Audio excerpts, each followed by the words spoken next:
So today I'm going to be working on this 2003 Chevy Tahoe. It needs the air conditioning compressor replaced and the entire system recharged. So that's what I'm going to be doing. From what I've heard, this is not exactly a fun job to do, but we'll get it done. So I've got a new compressor, orifice tube, belt, refrigerant, oil,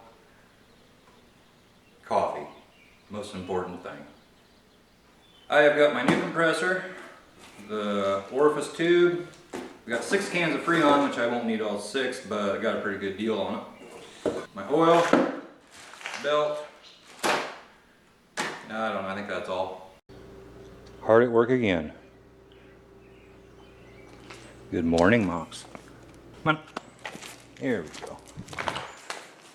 So anyway, it's going to be a rather hot day in central Iowa this morning. I just checked with my gauges and there was just a tiny charge left in it. This hasn't ran air conditioning for 2 or 3 years now. My wife's been after me to get this done. So we're going to be replacing the compressor and recharging the system. First thing we got to do, my understanding is we need to remove this air snorkel, or whatever you want to call it. Take the cover off the box and remove this whole outfit. I guess it comes out in one piece. After that, remove the fan shroud, which, there's some clips I'll show you. And then I think knock the fan loose, and then supposedly you can get to it. It's starting to look a little rainier out, or stormier. I think that line right there front just came through. Cooled off just a little bit, but it's supposed to be up around 100 heat index today, I believe. Clouds are rolling by. And you're probably getting a lot of wind noise. Put my green truck in if it's going to storm, but I don't think it's going to do anything. Wind picked up. Yeah.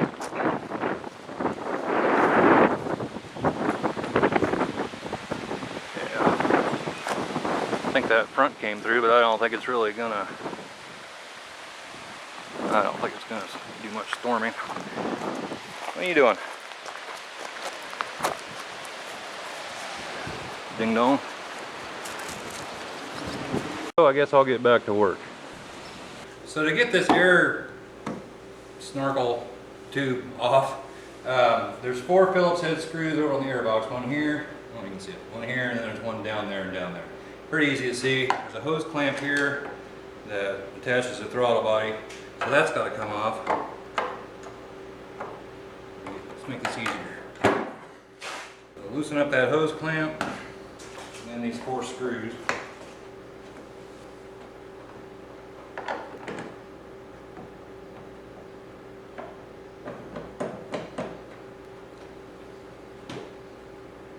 Guess those screws will stay in the airbox.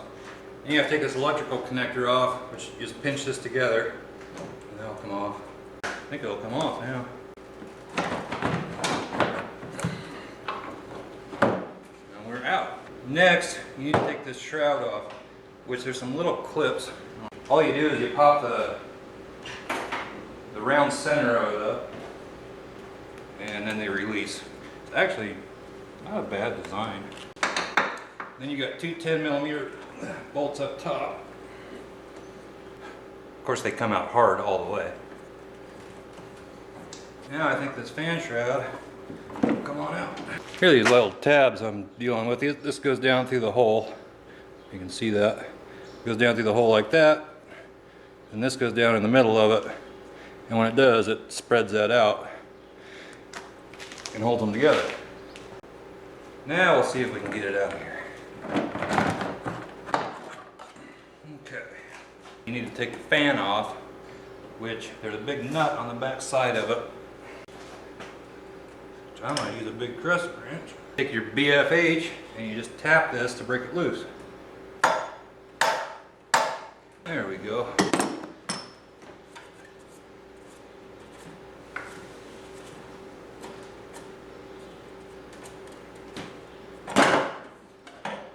Fan comes off. It's a compressor right down there. It's going to be fun to get out of there. I think I'm going to need a new tensioning setup as well. I'm going to go ahead and pull the bottom half of the shroud up out of there just to get it out of the way.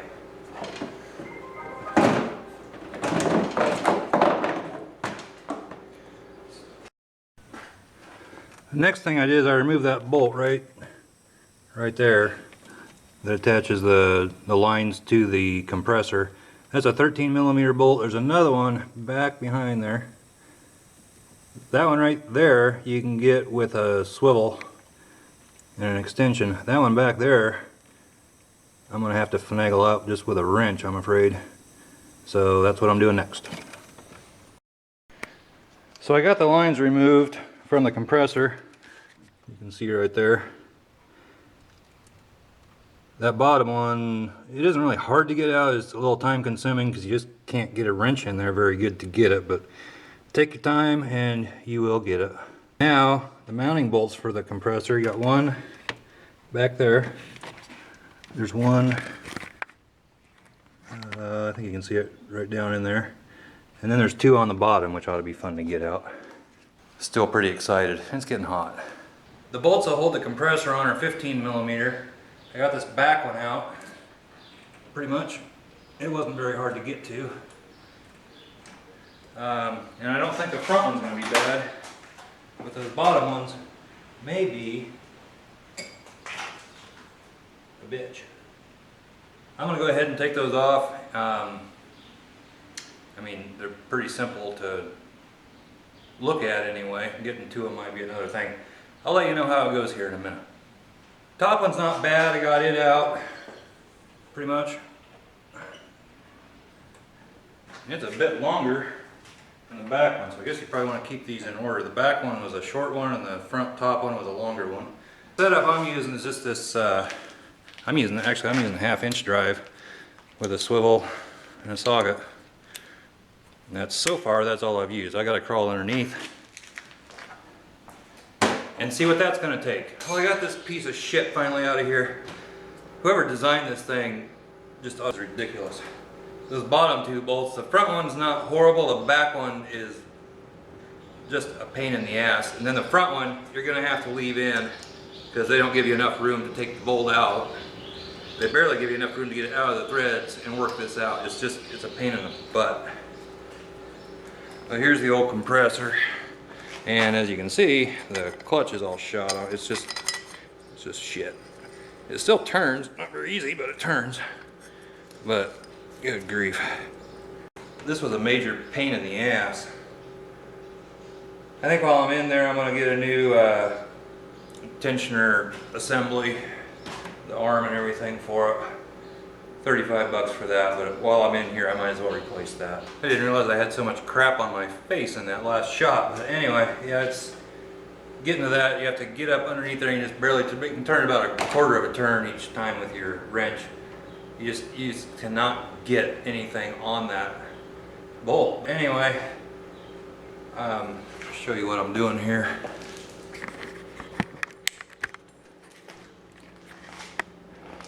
I'm going to take this tensioner off, which is, where's my light?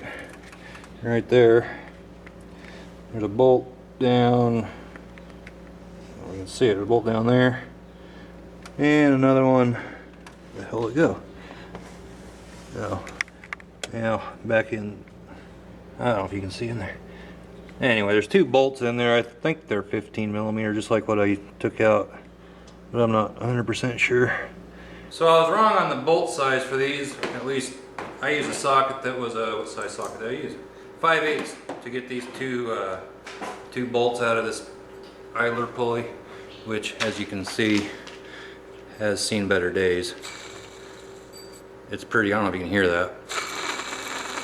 Probably run a while, but it got a little play to it and not real smooth.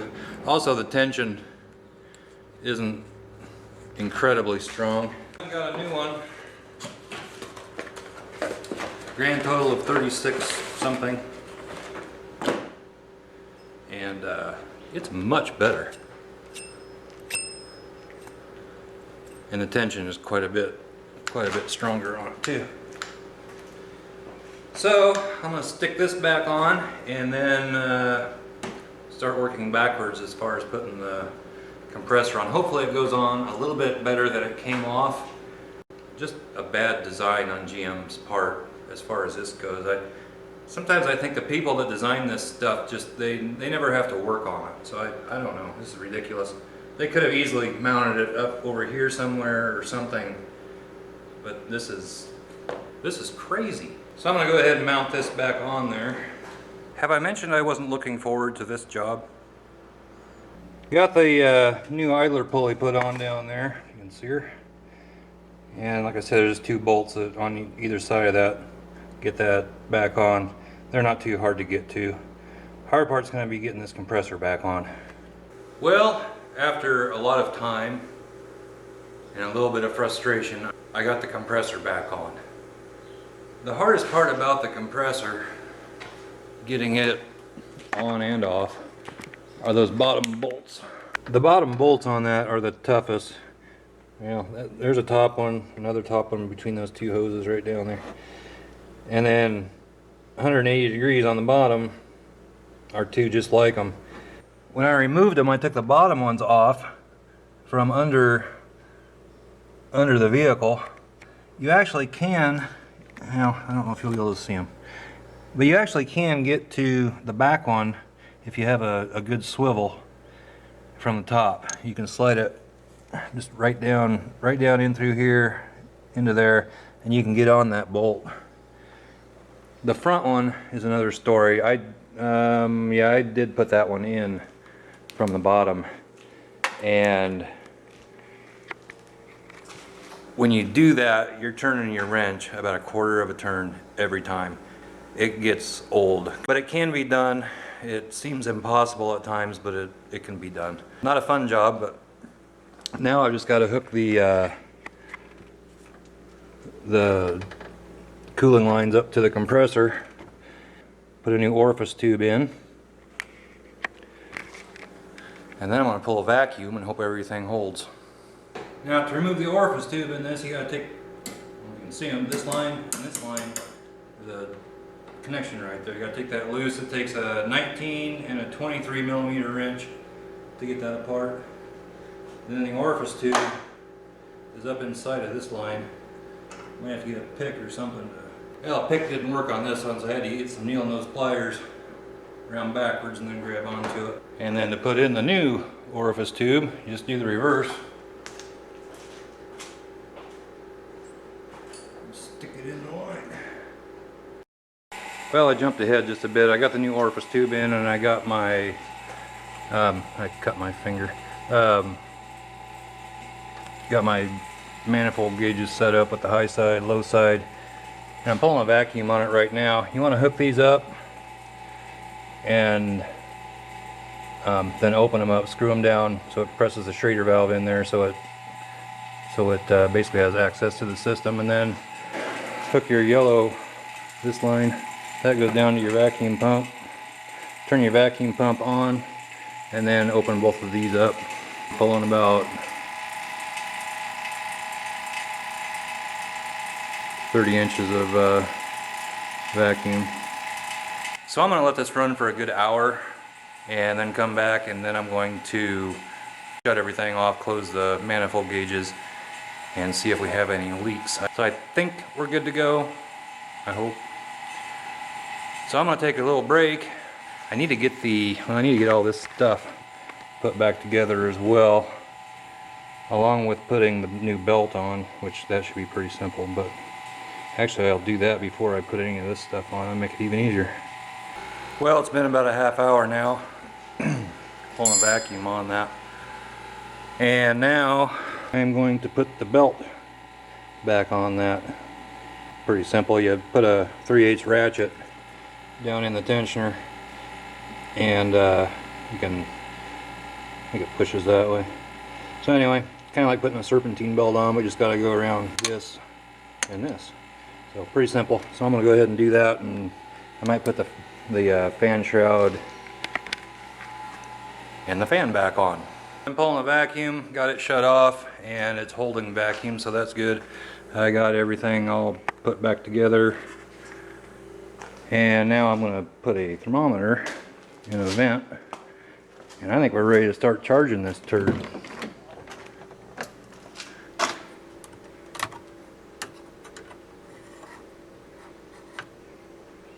perfect. Now when you go to put refrigerant in this, at least with my manifolds, and I assume they're all the same, the high side shut off, you turn this one off, turn this one,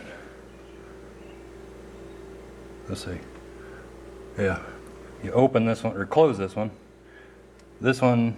low side's open, and it's open up here, or it will be when I put a can on it and turn it. Then you fill it full of refrigerant. These take 11, with the rear air, it takes 11 ounces of oil, which the compressor stated that it came with 8. There's probably a little bit left in the system. I'm going to put at least a couple ounces in. And takes 40, I wrote it down somewhere. Pretty sure it takes 43 ounces of refrigerant. I'm going to guesstimate it the best I can. It's always worked before. Nothing's falling apart yet, so first thing you got to do, take your adapter on your hose, can of refrigerant, Freon, whatever you want to call it. Do that on there.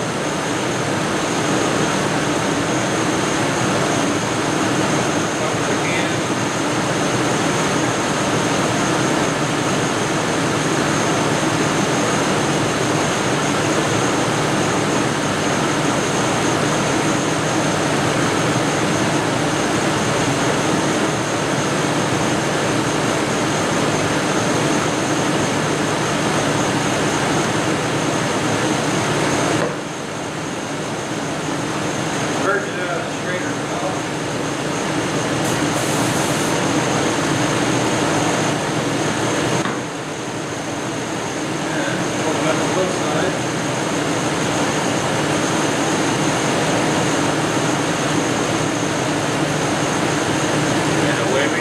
All there is to it.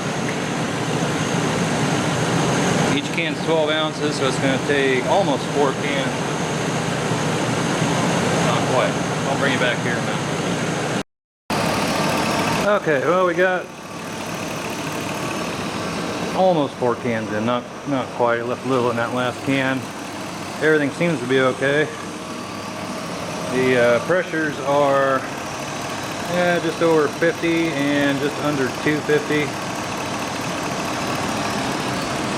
The temperature in the shop right now is about 90. Although the temperature out in front of this thing has got to be over 100. And I think we're blowing about 50 degrees, something like that. Thermometer, which that thermometer is about 10 degrees off. It was reading almost 100 when I started. I should adjust that, but I didn't do it. So 60 would be 50, so which isn't too bad for a 2003 vehicle, I don't believe. But if I had any more, I hate to open up another can of Freon. There might be a little bit left in that, but anyhow, that's how you do it. So I'm gonna finish doing this and then I'll be back. So just got done filling this, and seems to be going good except for some oil that got blown all over the hood. I'll take these off of here.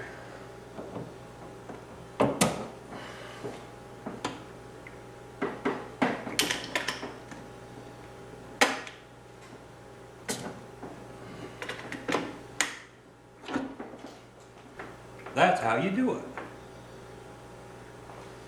Now if this had been a normal vehicle, this job would have only taken maybe 3 hours, including the time to evacuate the system out. But being that GM in their infinite wisdom decided to do what they did with that compressor, I've been 9 hours doing this, give or take. Took a couple of breaks and so forth, but 9 hours, including the time for pulling a vacuum and then letting it sit, seeing if it's going to leak down. So that right there is probably a couple of hours, but and then I had to run to the auto parts store, so there's half hour, 45 minutes.